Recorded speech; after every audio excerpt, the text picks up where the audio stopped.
Right, can you see me there? Yeah, let me just put my light on, it's a bit dark.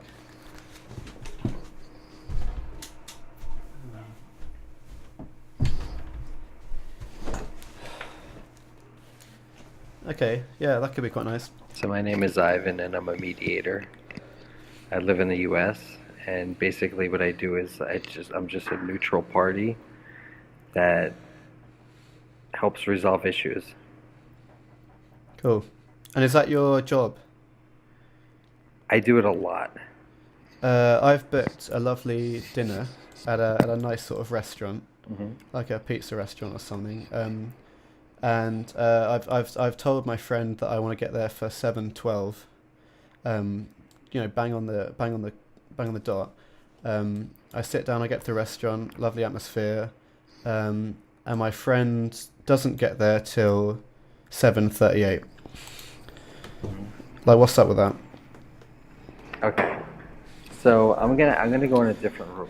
So the kind of things that I get hired for is it's really never just I'll address that specifically, but just so you Uh know, huh. it's never anything that simple. If we don't show up on time, yeah, I don't really like that. And a lot of people just say things. They're not time doesn't really like they'll say, "Oh, I'll be there in 30 minutes," and then they're not there in 30 minutes. And in their reality, it really means nothing. That it's just Yeah. like, "Oh, I gave you a range. It doesn't really matter," or something. Uh huh. But I like things like being on an Excel sheet where it's like, you know, we said this time, this is going to happen. Yeah. So you could just choose, be like, look, there's plenty of people that don't do that. I'll just hang out with those people. You know, you could resolve it by just not even being around people like that. But you could let people. I've let people like that know many times. Like, look, these games may go with other people, but like if we say a time, it has to mean something. I would say, okay, here's a good answer. Resolution to that question: have both people read the book, The Four Agreements. What's the four agreements? If both of you read the Four Agreements, then there could be no even like small Shred of chance, doubt. yeah, that anybody will ever be late again. And There's it's lots of people like so you out there, so you know you guys can find each other. it's like I've surrounded myself with people that don't read those, Excel spreadsheets that I write for them, or like they just don't worry about it as much. My housemate, which I won't name him, but he's like been driving me like round the bend, um, keeps leaving the oven open on after he uses it. Smoke's going over it. It's 2 a.m. in the morning, and I'm going downstairs, and there's smoke all over the kitchen. The fire alarm's off. It's waking me up, and it's smoke everywhere. Um, he just does things to annoy me that upset me, and he thinks it's like a funny little joke. He's just sort of like a frustrating person in general. But I have to live with him, and I'm his friend, so it's hard to sort of not be nice to him and stuff, but also to hold this deep inner hatred towards everything he stands for. Well, let So me ask you something. When you guys talk, do you guys talk over each other, or do you take turns talking? I don't really like to talk over people because I don't have the power in my voice to do it. I want to say something, and I start the sentence, and three words in, he just snaps back, I had a and feeling. Yeah. he's quick as a viper. You say, Ed, you've left the fire oven on at like 2 a.m. in the morning. There's smoke pouring into my room, and I've got tinnitus, so the fire alarm's given me backache for 2 weeks. Then I'm running downstairs. I think the house is burning, and it almost is, but it's not, because he's making like toast. You know, it's just So what does he say when you say this? he just says, I didn't. I was drunk. I was coming back from a club. I was dancing, and I got too drunk. Came back to make some chips or like um, some toast or hot cross buns. And he just didn't realize the smoke was pouring into, our mouths. Mm. How did you meet him? Friend of a friend, sort of. He was in my college actually. I've known him for a good number of times, but I try to keep him at a sort of shoulder's length. But it's just it's a constant uphill battle with him.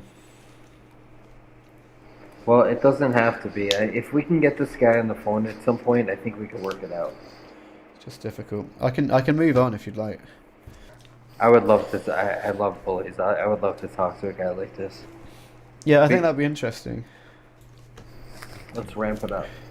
Okay, okay. Next issue that I've got. Um, right, let's say Syrian War.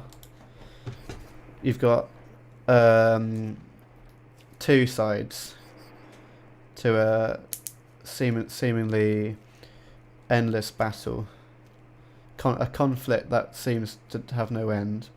Um, Millions have died, millions more might. You've got, you've got Russia, you've got Turkey. In terms of settling a conflict so big you can't even see it all of it at once, what would you suggest? We do. So there's way more than two sides in that conflict, but they weren't just there just to kill terrorists, because they are kind of terrorists themselves, but they took that land because they knew that it bordered Israel so that they could start an even bigger war. Yeah.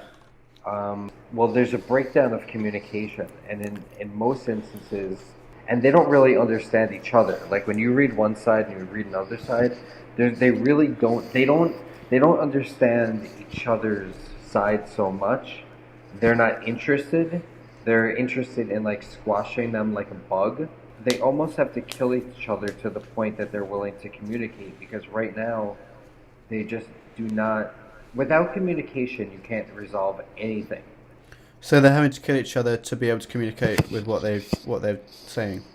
They're doing the murder first, the chat second. There's a lot of pawn. Do you play chess? I do, yeah.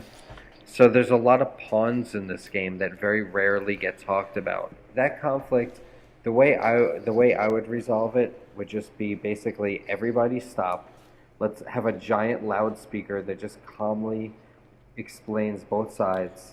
Like it's just like Donald Rumsfeld once said, there's a lot of known unknowns. Hmm. And But you don't know the unknowns that you know. yeah. Let's say you were talking about like a hypothetical loudspeaker before. Um, what would you say? Like what language? I really like to mediate where it's only two people. I don't really like to have more than two, because it just really doesn't work out well. There could be more people that come in separate groups of two or whatever. But anyway, what I would like to do is I would like to have two people, biggest representatives from each side, the loudspeaker, a Skype conversation like this that's Yeah. broadcast to the world. Is there something wrong with saying calm down? Because I remember hearing that a lot um, as a child. Yeah, well, it kind of invalidates the child. It's basically, it's almost like saying nothing. It doesn't do any good. It's like and if it was a thing that was said to them, by saying it, it's a way of like them soothing their own inner child.